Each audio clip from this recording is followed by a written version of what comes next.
All right, fellas, let's have a real talk. Put down your phone, stop scrolling for a sec.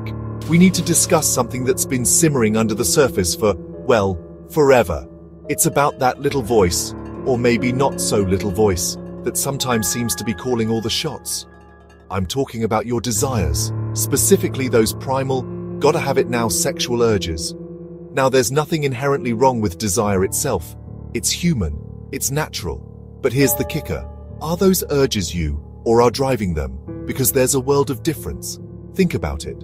How many times have you seen a guy, maybe even been that guy, whose entire interaction with a woman is dictated by one thing and one thing only? This isn't smooth. This isn't suave. This is what dating coach David Wygant calls being a slave to your dick. It means your most basic instincts are puppeteering your actions, your perceptions, and ultimately your relationships. This isn't about shaming anyone. It's about awareness. It's about recognizing a pattern that so many men fall into, often without even realizing the extent of its control. When your desires are in the driver's seat, you're not truly present. You're not genuinely connecting. The problem is, this autopilot often steers you straight into a wall of misunderstanding, frustration, and missed opportunities for something real, something meaningful. So, the first step, the big one, is just to acknowledge it. To ask yourself honestly, am I letting my urges call the shots too often? So, how exactly do these sexual urges end up hijacking the control panel? It's like your brain, your rational, thoughtful, hey, maybe I should get to know her personality brain, suddenly gets demoted. It's sent to the back of the bus while raw instinct grabs the steering wheel and floors it. This isn't just a metaphor, there's a biological component. When attraction hits hard, a cocktail of hormones can cloud judgment, making immediate gratification seem like the only thing that matters. It's a powerful force, designed by nature to ensure the continuation of the species. But we're not just animals operating on pure instinct anymore, are we? This desire trap manifests in a lot of ways. It's the guy who can't hold a normal conversation because he's too busy mentally undressing the person he's talking to. It's the constant, almost desperate need for validation through sexual conquest. Every interaction becomes a means to an end, and that end is almost always physical. The problem is, when your actions are solely driven by this intense, immediate urge, you often miss the bigger picture. You miss the nuances of human connection, the subtleties of personality, the shared laughter, the intellectual spark. All the things that actually build lasting attraction and meaningful relationships. Here's a plot twist for you. Women are not primarily attracted to the guy who's overtly chasing. They're drawn to men who exude inner control, a quiet power. It's about being self-possessed, having desires in check. This signals maturity and self-respect. He values connection over mere conquest. Your natural attractiveness is amplified. Let's dig a little deeper into a really problematic consequence of being ruled by unchecked desire objectification. When your primary lens for viewing women is sexual, you inevitably start to see them not as whole, complex human beings, but as collections of body parts, as objects for potential gratification. It's like looking at a masterpiece painting and only noticing the frame, or listening to a symphony and only hearing one note. You're missing the entire experience, the depth, the soul of it all. And it's incredibly damaging, not just to women, but to your own capacity for connection. This objectification isn't always malicious or conscious, but it's pervasive. It's the locker room talk that reduces women to conquests. It's the way media, from magazines to movies to music videos, often presents women hypersexualized, fragmented, and valued primarily for their physical attributes. This constant bombardment normalizes the idea that a woman's worth is tied to her appearance and her appeal to the male gaze. Section 5. The Clinton Factor: channeling your inner statesman, not just your inner frat boy. Now, when we talk about powerful men who control their energy and presence, it's not about being a domineering jerk. It's about a certain magnetism, a way of commanding a room not through aggression, but through engagement and a centered presence. David Wygant points to Bill Clinton as an example. Regardless of your politics, the man was known for his ability to make people feel like they were the only person in the room. He reportedly studied great leaders and philosophers like Marcus Aurelius to cultivate this skill.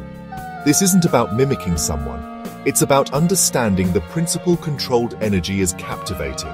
Think about what this means in practice. A man who has this kind of presence isn't darting his eyes around, desperately scanning for the hottest person. He's not fidgeting or trying too hard to impress. He's grounded, he makes eye contact, he listens. He engages with people, all people, with a level of respect and genuine interest. His power isn't overtly sexualized. It's in his confidence, his ability to connect, his calm demeanor. This kind of energy makes people, including women, naturally gravitate towards him. It's an attraction based on substance, not just surface-level signals. Section 6. Deconstructing desire, societal messages, and your mind. It's crucial to understand that our struggles with desire and objectification don't happen in a vacuum. We are constantly bombarded by societal messages that shape our perceptions of sex, attraction, and gender roles.